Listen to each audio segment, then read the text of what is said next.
আসসালামু আলাইকুম ভিউয়ার্স।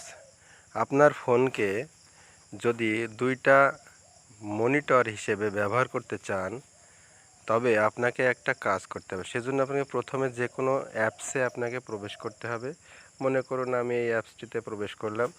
অ্যাপসটিতে প্রবেশ করার পরে এখানে যে কাজটা আপনাকে করতে হবে সেটা হচ্ছে, এখানে যে নেভিগেটর বাটন রয়েছে, নিচে দেখুন নিচের সারিতে যে নেভিগেটর বাটন রয়েছে, এখানে যে থ্রি লাইন রয়েছে, থ্রি লাইনে আপনি ড্র্যাগ করে চেপে ধরুন। ধরার পরে দেখুন কি খুব সহজেই আপনার মনিটরটা দুইটি ভাগে ভাগ হয়ে গেছে।